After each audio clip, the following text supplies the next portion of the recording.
5 seconds.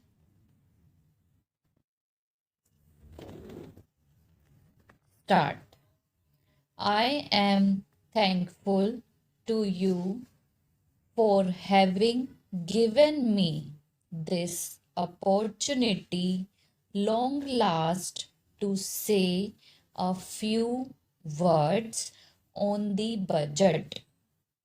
Already much has been said, and I think the finance minister has come in for his share of congratulations as well as criticisms. So, there is not very much to say, but I should like to say a few words.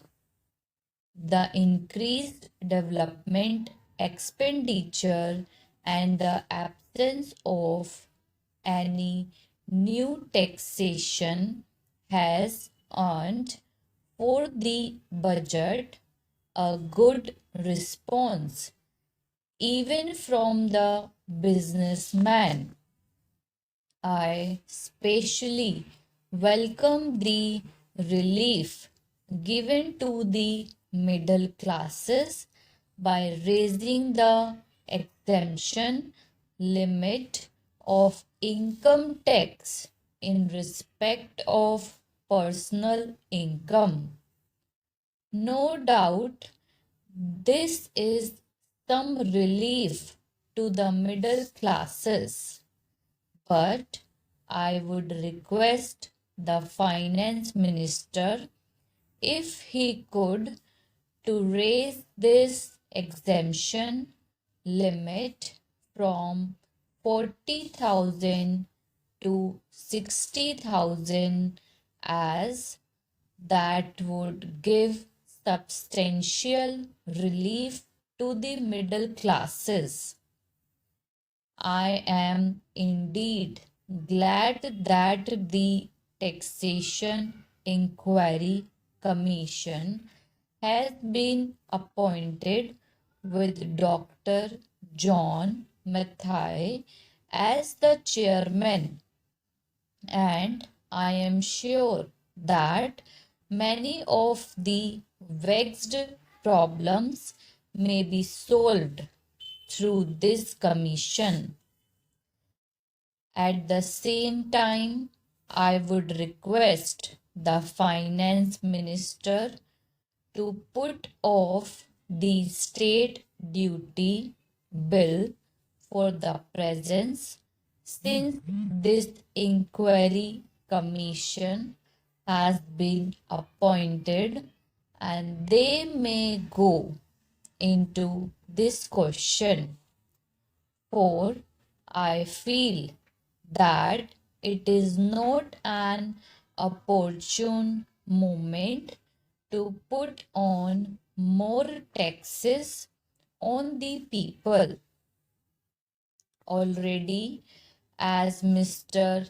Gadgil has pointed out, there are so many taxes on the people. The people are overburdened by taxes and they are just trying to recover their stability. So, in regard to state duty, I would ask him to consider about it. My reason for asking it to be postponed is, as I have said, that the people are still facing economic distress, and then our government is not able to offer the amenities which other countries have, where the state duty exists, such as free compulsory education for children, free medical aid, homes for the poor and the destitute, old age pension, etc. So, my humble suggestion is that this point may be considered by the Taxation Inquiry Commission. I agree that there is a brighter side of the picture and that insist of continuing harping on our property, we should also see the bright side. We are making encouraging progress towards laying the foundation of a welfare state.